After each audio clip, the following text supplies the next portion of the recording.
तो चलो प्यारे बच्चे इस वाले क्वेश्चन को देखो। इसमें बेसिकली क्या है कि यूनिट मैच करना। जैसे सरफेस टेंशन है तो इसमें से कौन सा यूनिट है, तो सबसे पहले बात करोगे जो सरफेस टेंशन है। सरफेस टेंशन इसका डायमेंशनल फार्मूला लिख लो, आसान तरीका है। सरफेस टेंशन क्या होता है, force acting per unit length. तो फोर्स का होता है MLT-2 और लेंथ का L। तो L ने L को काट दिया तो ये आ जाएगा MT⁻²। M क्या है, मास। मास की यूनिट क्या होगी, केजी। और टाइम सेकंड का ऐसा यूनिट टी के केजी और सेकंड की पावर -2। तो केजी सेकंड की पावर -2, इसका मतलब ये हुआ कि ये जो ये वाला है इसका फोर्थ से मैचिंग हो रहा है, इससे मैचिंग हो रहा है। दूसरा है प्रेशर। तो अगर प्रेशर की बात करोगे तो प्रेशर इज इक्वल टू क्या होता है, प्रेशर इज इक्वल टू होता है force acting per unit area. तो फोर्स होता है MLT-2 और एरिया L का स्क्वायर। तो ये क्या बनेगा, ये बनेगा ML⁻⁻1 और T की पावर -2।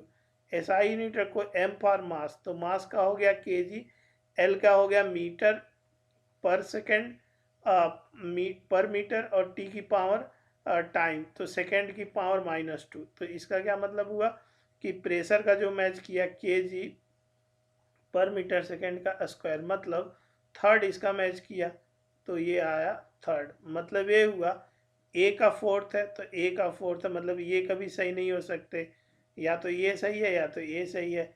और प्रेशर का थर्ड है तो प्रेशर का भी थर्ड है। इसका मतलब ये हुआ कि मुझे विस्कोसिटी की भी निकालनी पड़ेगी।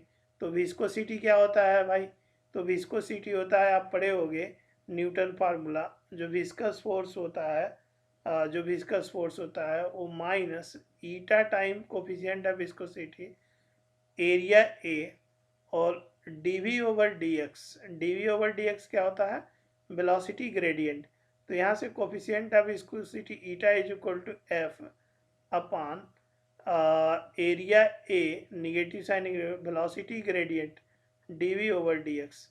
तो ये फार्मूला, तो इससे मैं बड़े आराम से डायमेंशनल फार्मूला निकालूंगा। फोर्स का होता है ML⁻T-2 और एरिया का होता है L का स्क्वायर, और वेलोसिटी का होता है LT-1 और ए आ जाएगा लेंथ का L। तो एक L ने एक L को ख़त्म कर दिया, और यहाँ से तुम देखोगे M और एक L ऊपर गया तो ML की पावर -1 और T की पावर -1।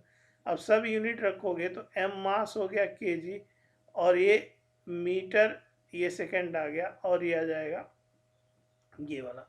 तो इसका मतलब ये हुआ कि जो विस्कोसिटी है वो किसके साथ मैच किया, केजी पर मीटर, मतलब फर्स्ट के साथ मैच किया। तो इसका मतलब ये हुआ कि ये ऑप्शन फर्स्ट वाला गलत है। The correct solution is that second. तो सेकेंड वाला जो ऑप्शन है ये अपना सही है। और अगर ये निकालना चाहते हो इम्पल्स का, तो इम्पल्स का भी निकाल लो। तो इम्पल्स का अगर निकालोगे फोर्थ, तो इम्पल्स इक्वल टू क्या होता है यार, इम्पल्स का फार्मूला देखो। तो इम्पल्स होता है कि force multiplied by time, average force multiplied by time. तो फोर्स का हो गया MLT-2 और टाइम का हो गया T। तो यह आ जाएगा, बोलो, यह आ जाएगा ML⁻T की पावर -1, मतलब यह आ जाएगा केजी, और ये मीटर और सेकंड की पावर -1। इसका मतलब ये हुआ कि जो इम्पल्स है उसका सेकंड के साथ मैचिंग हो गया। तो इम्पल्स है उसका सेकंड के साथ मैचिंग हो गया, ये वाली चीज़ देखो ध्यान से। तो आई होप कि आपको क्वेश्चन क्लियर हो गया होगा और बहुत मज़ा आया होगा।